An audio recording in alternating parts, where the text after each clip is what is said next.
नमस्कार। कहानियों के काफिले में आप सभी का स्वागत है। मैं डॉक्टर श्रुति टंडन आज एक बार पुनः लेके चलती हूँ इस काफिले में कुछ और आगे और सुनाती हूँ कमलेश्वर की रचना तीसरा संस्करण।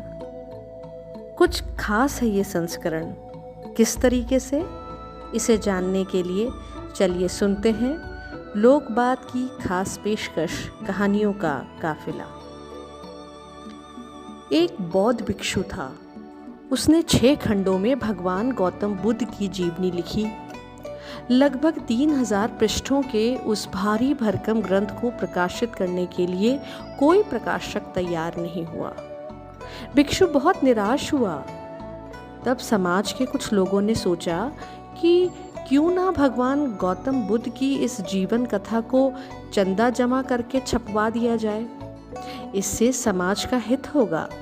दया, क्षमा, अहिंसा और करुणा का संदेश घर घर पहुंचेगा। लोगों ने चंदा जमा करना शुरू कर दिया। जो भी चंदा आता वे उसे बौद्ध भिक्षु को सौंप देते थे। धीरे धीरे पर्याप्त से अधिक ही पैसा जमा हो गया और एक दिन लोग आश्चर्यचकित और ठगे से रह गए जब उन्हें पता लगा कि चंदे की भारी भरकम राशि के साथ वह बौद्ध भिक्षु गायब हो गया है। कम से कम एक बौद्ध भिक्षु जैसे आदर्शवादी से उन्हें ऐसी बेईमानी की उम्मीद नहीं थी। वह बौद्ध भिक्षु लापता था। 3-4 वर्ष बाद उसी तरह का एक बौद्ध भिक्षु दूर दक्षिण प्रदेश में घूमता पाया गया। वह भी यही कहता था कि उसने 6 खंडों में भगवान गौतम बुद्ध की जीवनी लिखी है। वह उसे प्रकाशित करवाना चाहता है। इस बार भी कोई प्रकाशक उस भारी भरकम ग्रंथ में पैसे लगाने को तैयार नहीं हुआ। दक्षिण प्रदेश के लोगों ने उत्तरी क्षेत्र के लोगों की तरह ही सोचा कि क्यों ना भगवान गौतम बुद्ध की जीवन कथा को चंदा जमा करके छपवा दिया जाए। इससे समाज का हित होगा। दया, क्षमा, अहिंसा, करुणा जैसे महान विचारों का प्रचार होगा।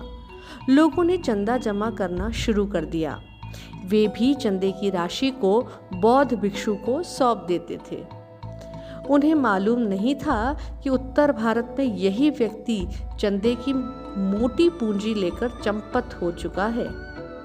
आखिर काफी चंदा जमा हो गया और एक दिन लोग आश्चर्यचकित और ठगे से रह गए जब उन्हें मालूम हुआ कि बौद्ध भिक्षु चंदे की मोटी रकम लेकर चंपत हो गया है।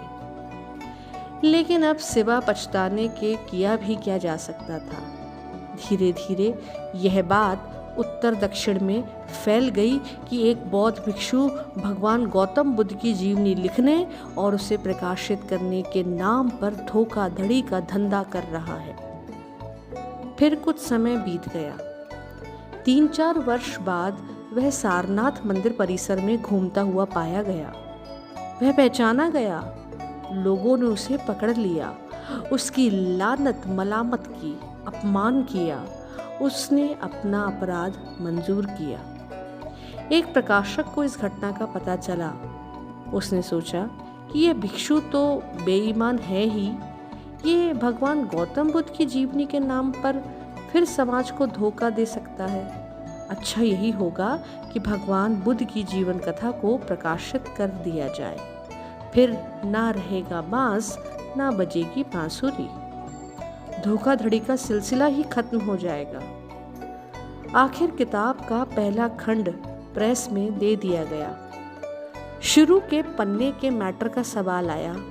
वही पृष्ठ जिस पर कॉपीराइट, मूल्य संस्करण वगैरह का ब्यौरा दिया जाता है।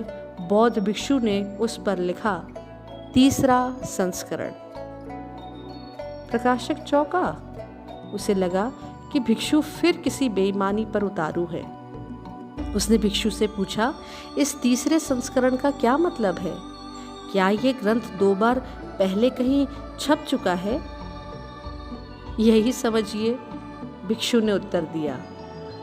प्रकाशक थोड़ा क्षुब्ध हुआ। वह बोला, देखिए भिक्षु महाशय, मुझे आपकी पिछली दोनों करतूतों की जानकारी है। आप मुझे धोखा नहीं दे सकते। मैं आपको धोखा नहीं दे रहा हूँ, भिक्षु बोला। तो यह तीसरा संस्करण क्या है? प्रकाशक बिगड़ा। देखिए, जब इसके लिए पहली बार चंदा जमा हुआ, उन्हीं दिनों उड़ीसा में चक्रवात आया था। सैकड़ों परिवार नष्ट हुए, सैकड़ों मछुआरों की जान चली गई थी। वह पैसा मैं वहां खर्च कर आया। दूसरी बार पैसा जमा किया, गुजरात में भूकंप आ गया। चंदे का पैसा मेरे पास था, वह पैसा मैंने भूकंप पीड़ितों की सेवा में लगा दिया।